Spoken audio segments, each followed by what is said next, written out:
Morning voice എന്ന പ്രതിദിന വചനധ്യാന പരമ്പരയിലേക്ക് ഏവർക്കും സ്വാഗതം. ഇക്കാലത്തിലും ക്രിസ്തു മാറുകില്ല, ഇക്കാരണത്താലും എന്നെ കൈവിടില്ല. ഇക്കാലത്തിലും ക്രിസ്തു മാറുകില്ല, ഇക്കാരണത്താലും എന്നെ കൈവിടില്ല. ഇന്ന് ദൈവവചനത്തിൽ നിന്ന് കർത്താവിൻ്റെ ദാസൻ സൈമൺ മാത്യു ദേമാജി ധ്യാനചിന്തകൾ പങ്കുവയ്ക്കുന്നു. പ്രാർത്ഥനയോടെ ശ്രവിച്ചാലും. ദൈവനാമത്തിന് മഹത്വം ഉണ്ടാകട്ടെ. ഇന്ന് പകലിലെ മോർണിംഗ് വോയിസിലൂടെ ഞങ്ങളെ ശ്രദ്ധിക്കുന്ന എല്ലാ പ്രിയപ്പെട്ടവർക്കും കർത്താവായ യേശുക്രിസ്തുവിൻ്റെ നാമത്തിലുള്ള സ്നേഹവന്ദനം അറിയിക്കുന്നു. കഴിഞ്ഞ അനേക വർഷങ്ങളായിട്ട് റെഗുലറായിട്ട് എല്ലാ ദിവസവും നിങ്ങളുടെ മുമ്പിൽ എത്തുന്ന ഈ മോർണിംഗ് വോയിസ് പല ദൈവദാസന്മാരിലും കേൾക്കുന്ന ആ വലിയ ശബ്ദം നിങ്ങൾക്ക് എല്ലാവർക്കും അനുഗ്രഹമാണ് എന്ന് പൂർണ്ണമായിട്ട് ഞാൻ വിശ്വസിക്കുകയും മോർണിംഗ് വോയിസിൻ്റെ പ്രവർത്തകരെ ഓർത്ത് സ്തോത്രം ചെയ്യുകയും ചെയ്യുന്നു. ഇന്ന് രാവിലെ എൻ്റെ ഹൃദയത്തിൽ നിങ്ങളോട് പങ്കുവയ്ക്കുവാൻ തന്ന ഒരു വാക്യം റോമാലേഖനം 12-ാം അധ്യായം അതിൻ്റെ 1-2 വാക്യത്തിൽ ആണ്. അത് മൊത്തം വായിക്കുന്നില്ല. അതിനകത്ത് ഒരു കാര്യം മാത്രം ഓർപ്പിച്ച് ഞാൻ നിങ്ങളെ പ്രബോധിപ്പിക്കാനായിട്ടാണ് ആഗ്രഹിക്കുന്നത്.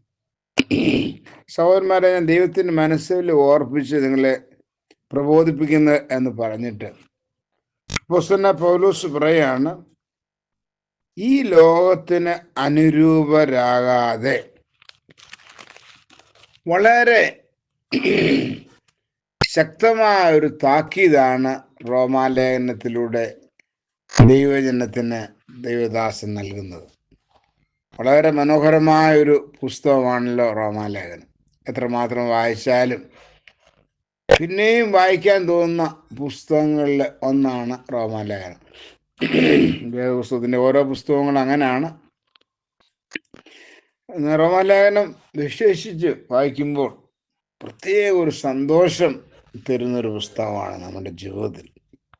ദൈവത്തിൻ്റെ ആത്മാവിനാൽ വിരചിതമായ ഈ മഹാപുസ്തകം അതിൻ്റെ അവസാനത്തിലെത്തുമ്പോൾ പൗലോസ് ഓർപ്പിക്കുകയാണ്, ഈ ലോകത്തിന് അനുരൂപരാകരുത്. വിശ്വാസി വളരെ ഭയഭക്തിയോടും വളരെ ശ്രദ്ധയോടും ജീവിക്കേണ്ട കാലഘട്ടമാണ് ഇത്.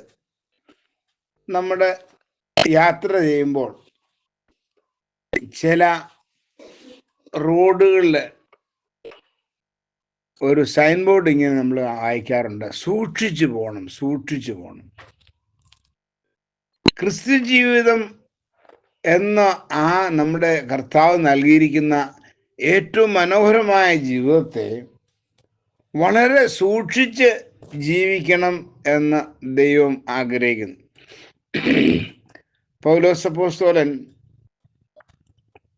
ഇത് മൺപാത്രങ്ങളിൽ പാർന്നിരിക്കുന്നു എന്ന് പറയുന്നുണ്ട്. മൺപാത്രം നമ്മൾ ലാഘവത്തോടെ കൈകാര്യം ചെയ്യാറില്ല, വളരെ ശ്രദ്ധിച്ചാണ് കൈകാര്യം ചെയ്യുന്നത്.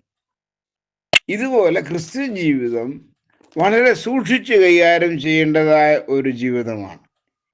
ഈ ലോകത്തിന് അനുരൂപർ ആകരുതെന്ന് കർത്താവ് എൻ്റെ ആത്മാവ് നമ്മളെ പ്രബോധിപ്പിക്കുകയാണ്. നമ്മൾ ലോകത്തിനെ കുറിച്ച് പറയുമ്പോൾ ഒത്തിരി കാര്യങ്ങൾ ഓർപ്പിക്കാനുണ്ട്. എന്നാലും 2 വാക്യം അല്ലെ, അതിൽ വാക്യത്തിന് 2 ഭാഗം വായിച്ച് ഞാൻ നിങ്ങളെ പ്രബോധിപ്പിക്കാൻ ആഗ്രഹിക്കുകയാണ്. ലൂക്കോസിന്റെ സുവിശേഷം 21-ാം അധ്യായത്തിന്റെ 34-ാമത്തെ വാക്യത്തിൽ, നിങ്ങളുടെ ഹൃദയം അതിഭക്ഷണത്താലും മദ്യപാനത്താലും ഉപജീവന ചിന്തകളാലും ഭാരപ്പെട്ടിട്ട് ആ ദിവസം നിങ്ങൾ പെട്ടെന്ന് കെണി പോലെ വരാതിരിപ്പാൻ. ഇതാണ് ഈ ലോകത്തിൻ്റെ ഒരു പ്രത്യേകത എന്ന് ഞാൻ പറയുവാൻ ആഗ്രഹിക്കുന്നത്. നമുക്കറിയാം, നോഹയുടെ കാലത്ത് അവരുടെ ഇഷ്ടമനുസരിച്ച് ജീവിക്കുവാനായിട്ട് തുടങ്ങി. ദൈവത്തിന് അതിൽ വേദന തോന്നി, ദുഃഖം തോന്നി. ദൈവം അതിൽ നിന്ന് മാന്യമായിട്ട് ജീവിക്കുന്ന, ദൈവത്തെ സ്നേഹിച്ച് ജീവിക്കുന്ന നോഹയെ ദൈവം തെരഞ്ഞെടുക്കുകയും ആ നോഹയിലൂടെ ദൈവം ഒരു പെട്ടകം ഉണ്ടാക്കുകയും ആ പെട്ടകത്തിലൂടെ ഒരു വലിയ സന്ദേശം ലോക ജനത്തിന് അഥവാ ആ കാലത്തെ ജനങ്ങൾക്ക് കൊടുക്കുവാനായിട്ടിടയായി.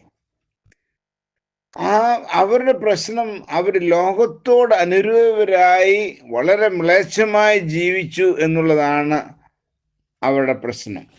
അവർ ദൈവത്തെ മറന്നു. ഈ തലമുറ, നമ്മൾ ഈ കാണുന്ന തലമുറ, നിങ്ങൾ എന്നോട് 100% യോജിക്കുമെന്നാണ് ഞാൻ വിശ്വസിക്കുന്നത്.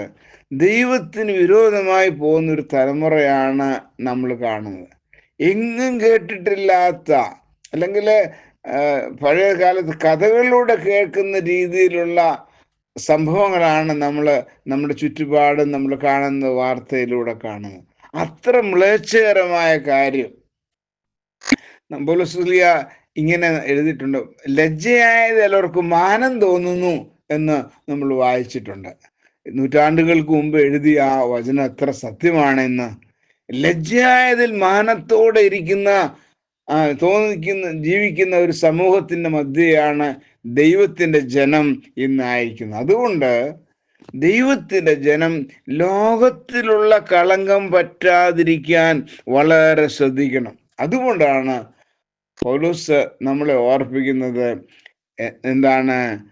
നിങ്ങൾ ലോകത്തിന് അനുരൂപര് ആകരുത്.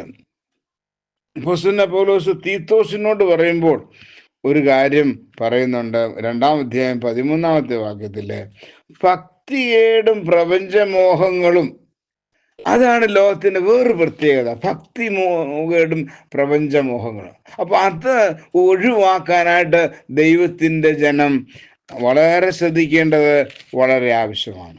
അങ്ങനെ ചെയ്തില്ലെങ്കിൽ വളരെ വിപത്ത് അല്ലെങ്കിൽ ആപത്ത് നമുക്ക് വരുമെന്നുള്ള കാര്യം നാം സൂക്ഷിക്കണം.